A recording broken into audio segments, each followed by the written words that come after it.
Jangan lupa subscribe YouTube channel Metro TV News dan jangan lupa nyalakan notifikasinya. Ya pemirsa, Anda kembali lagi bersama kami di Selamat Pagi Indonesia. Dan saat beberapa negara termasuk Indonesia mewaspadai varian ganda COVID-19 dari India, di Indonesia juga ada varian lokal COVID-19 dengan nama B14662 dan B1470. Ya, pandemi COVID-19 yang melanda dunia belum menampakkan tanda-tanda usai pemirsa. Salah satunya dimungkinkan terjadi karena virus corona yang terus bermutasi memunculkan varian-varian baru. Seperti di tanah air, virus corona juga memunculkan varian B14662 dan B1470 yang ternyata telah menyebar ke sejumlah negara meski relatif sedikit kasusnya. Tidak seperti varian ganda yang muncul di India yang menginfeksi tanpa gejala dan banyak yang berujung fatal, varian COVID-19 lokal tidak memiliki gejala spesifik atau berbeda dibanding dengan varian COVID-19 lainnya.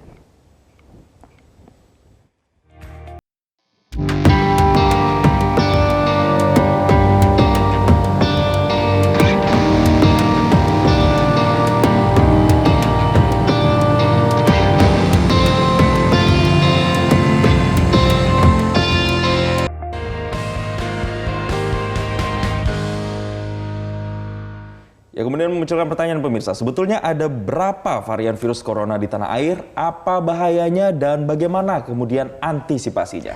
Langsung saja melalui Zoom kita sudah tersambung dengan Direktur Lembaga Biologi Molekuler Eijkman, Profesor Amin Subandrio. Langsung saja kita sapa pagi hari ini. Selamat pagi, Profesor Amin. Apa kabar, Prof? Selamat pagi, Mas Jason dan Mbak Sarah. Alhamdulillah, sehat-sehat semuanya. Sehat terus, Alhamdulillah Profesor. Prof, kita mau tanya, seperti dikatakan Jason tadi, sebenarnya ada berapa varian lokal di Indonesia, Profesor? Tentunya mutasi yang terjadi di Indonesia juga cukup banyak. Ya, tetapi sebagian besar itu kan tidak terkelompok dalam satu varian tertentu. Sejauh ini sebetulnya ada 4 varian sih sebetulnya yang dominan ada di Indonesia ya. Tadi sudah disebutkan yang B1470, kemudian ada B14662, ada lagi sebenarnya B1459 dan B11398. Bedanya apa, Prof, untuk masing-masing varian ini, Prof? Nah, memang ditemukannya juga di tempat-tempat berbeda. Yang B1470 itu sampai dengan minggu lalu ya data saya ini. Itu ada 373 virus yang mengandung yang masuk dalam varian itu. Dari total kami sudah, artinya di Indonesia itu sudah mensubmit, sudah melakukan whole genome sequence itu sebanyak 1.700-an. Ya, jadi 373 itu masuk dalam B1470, kemudian sekitar 121 itu masuk di B1459, kemudian ada B11398 itu ada 159, dan yang paling banyak sebetulnya yang B14662 ini, itu jumlahnya sekitar 466 ya. Nah, karakteristiknya kebetulan ya kita beruntung bahwa varian-varian yang muncul di Indonesia itu tidak memiliki sifat yang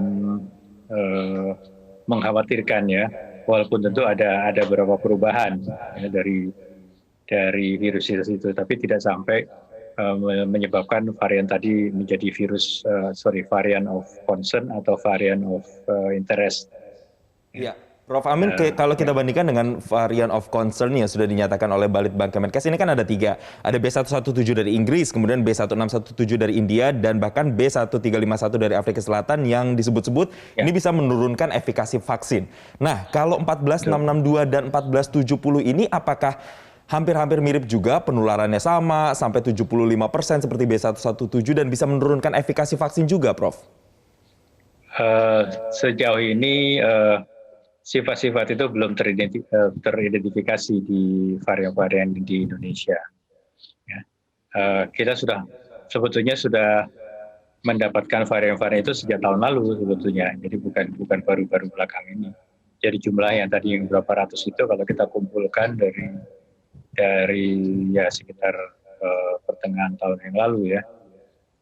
Misalnya yang B1470 itu pertama kali ditemukannya di Surabaya itu sekitar bulan April tahun lalu, ya. Jadi sudah setahunan. Ya. Yang lain juga demikian, yang B14662 itu sekitar bulan November ya tahun lalu itu ditemukannya. Oke, Prof. Amin, kalau Jadi, begitu apa sebenarnya yang menyebabkan munculnya mutasi dan juga varian-varian COVID-19 lokal terutama, Prof. Amin? Jadi dimanapun, di negara manapun, di wilayah manapun, virus itu selalu bermutasi. Ya. Jadi ketika si virus itu bereplikasi atau memperbanyak diri, maka disitulah terjadi mutasi. Nah, mutasi itu sebetulnya terjadi secara acak, ya, secara random, dan tidak selalu menguntungkan si virusnya. Bahkan sekitar 40%-an itu dari mutasi yang terjadi, itu malah menyebabkan virusnya mati. Sekitar 30% lainnya menyebabkan virusnya tambah lemah. Ada 20% lagi menyebabkan virusnya tidak berubah apa-apa gitu ya, walaupun ada mutasi tapi tidak menyebabkan virusnya berubah sifat dan sebagainya. Hanya sekitar 4 atau 5% dari mutasi itu menyebabkan virusnya menjadi lebih fit, lebih bisa menyesuaikan atau beradaptasi dengan lingkungan. Nah, lingkungannya apa saja? Lingkungan itu adalah tubuh manusia tentunya ya. Jadi bisa ada di situ ada obat antivirus, misalnya ada sistem kekebalan tubuh, ya, ada antibodi, ada kekebalan seluler, ada juga antibodi pasca vaksinasi misalnya. Ya, itu semua adalah lingkungan yang menyebabkan si virus itu tertekan tentunya ya. Nah, disitulah terjadi seleksi. Nah, tadi saya sebutkan cuma 45% yang menyebabkan virusnya tambah fit. Tapi kita harus ingat berarti yang 45% itu adalah virus-virus pilihan ya, yang bisa lolos dari tekanan lingkungan tadi. Ya, Prof. Amin, terkait dengan kabarnya sebaran dari varian lokal ini tidak hanya terjadi di Indonesia, bahkan sudah ada di 15 negara. Selain karena adanya interaksi atau kemudian perjalanan luar negeri yang memungkinkan terjadinya penyebaran ini, adakah faktor-faktor lain, Prof. Amin, yang kemudian menyebabkan varian lokal di Indonesia ini menyebar di 15 negara tersebut? Ya, kita juga tahu bahwa virus itu tidak berterbangan sendiri. Jadi virus itu bisa pindah dari satu daerah ke daerah lain, dari satu negara ke negara lain, atau dari satu benua ke benua lain. Itu hanya kalau dibawa oleh host, ya, dalam ini oleh manusia. Ya, jadi faktor yang menentukan apakah virus itu berpindah dari Indonesia ke tempat lain atau sebaliknya dari negara lain masuk ke Indonesia adalah pergerakan manusia. Ya, jadi kalau tidak ada pergerakan manusia, makanya virusnya tidak akan juga jalan-jalan. Jadi kalau kita cermati di KIS-8 misalnya, itu bisa diperlihatkan tuh pergerakan virus misalnya dari Jakarta ke Papua atau Jakarta ke Sulawesi Utara atau Sumatera Utara dan sebagainya dan sebaliknya. Sampai ke luar negeri, dari luar negeri masuk juga begitu, kita bisa cermati. Itu berdasarkan pola mutasi yang terjadi. Jadi sebenarnya di sisi lain, pola mutasi itu bermanfaat buat kita, karena dengan demikian kita bisa mengetahui virus ini yang ditemukan di orang A, misalnya katakanlah di Tangerang misalnya, itu asalnya dari mana. Nah, itu berdasarkan semacam sidik jari dari virus itu ya. Jadi dengan mempelajari genomnya kita bisa tahu nih, oh virus ini sebetulnya berkerabat dengan virus yang lain yang ada di Cina atau yang di Eropa. Jadi kita bisa betul-betul bisa mempelajari itu. Nah, pendekatan itu yang dipakai untuk melakukan tracing dan tracking. Oke, Profesor Amin, dengan adanya mutasi-mutasi lokal, varian-varian baru yang terus bermunculan, dan juga penyebarannya yang terjadi bahkan lintas negara, sebenarnya dampaknya apa, Profesor, dengan terus munculnya varian-varian baru COVID-19 ini dan juga penyebarannya itu sendiri? Ya. Dampaknya tentu sebagian kecil dari virus itu bisa berubah sifat menjadi lebih fit, Ya, tadi sudah saya uraikan ada sekitar 4-5% yang menjadi lebih fit. Tapi juga kita punya harapan bahwa mutasi virus itu bisa menyebabkan virusnya tambah lemah. Ya. Tadi kan saya sudah sebutkan ada sekitar 40%-an itu justru mutasi itu menyebabkan si virusnya menjadi kurang fit di tubuh manusia. Nah, kalau kita bisa